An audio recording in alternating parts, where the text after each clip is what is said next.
The Peloponnesian War, 461 to 445 BC. The Peloponnesian War was a desperate struggle not only for territory but also for the autonomy of Athens against the overwhelming threat of Persian oppression and financial domination. After the Persian defeat at Plataea, Athens had flourished, the birthplace of democracy and home to the great thinkers who filled its forums. Philosophers, mathematicians, and scientists came together, not only exploring the mysteries of the world but also guarding Greece's ancient secrets, knowledge that had survived for centuries, still untouched by Babylon's grasp and the hands pulling the strings behind Persia. The shadowy powers behind the rise of the Persian Empire had long sought control over the Hellenic world. The death of Leonidas and the 300 Spartans at Thermopylae had been a catastrophic blow to Sparta's resistance to foreign influence, especially the financial reach of Persia. The 300 had fiercely resisted the creeping power of Persian money, standing as an impenetrable wall against the influence of the Persian Daric. But their death left a gap, an opening that Persia exploited. With the defiant Spartans gone, Persian influence seeped into Sparta's ruling elite, corrupting what had once been a fiercely independent warrior society. Athens, aware of the consequences, responded to the threat in its own way.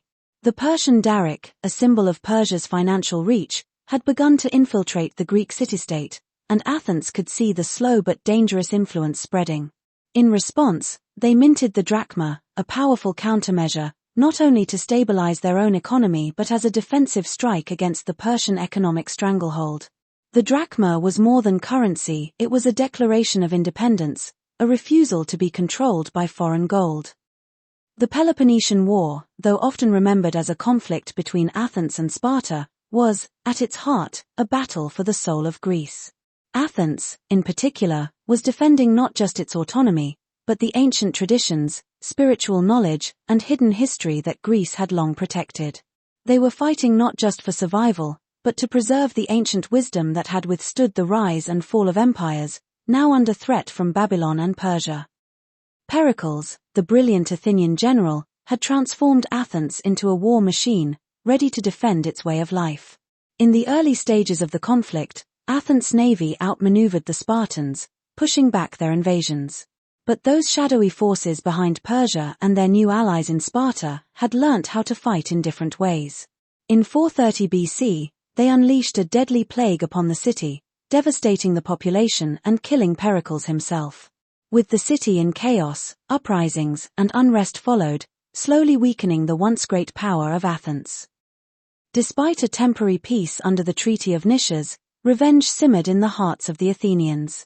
They would eventually strike back in Sicily, but this campaign was a disaster.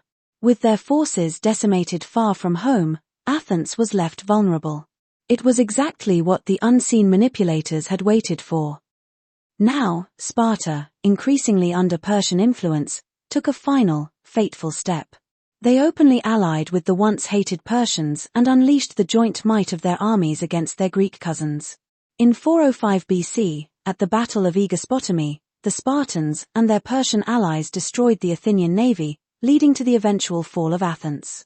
The once glorious city was ravaged by war and deceit, its secrets slipping from its grasp. This war, so brutal and destructive, marked the decline of Greece's golden age. The knowledge and history Greece had fought so hard to protect were now under siege. The powers that had orchestrated these events had succeeded in breaking the unity of the Greek world, leaving the city-states divided and weakened, their ancient traditions fading into obscurity. But soon, from the ashes of this ruin, a new leader would emerge, one who saw through the deception and would rise to challenge the hidden powers that had orchestrated Greece's fall. He and his father would rebuild Greece, turning it into a force that could challenge the very powers that had sought to control them. That man was Alexander, whose vision of a unified Greece and a new world order would reshape history. Like and subscribe for more.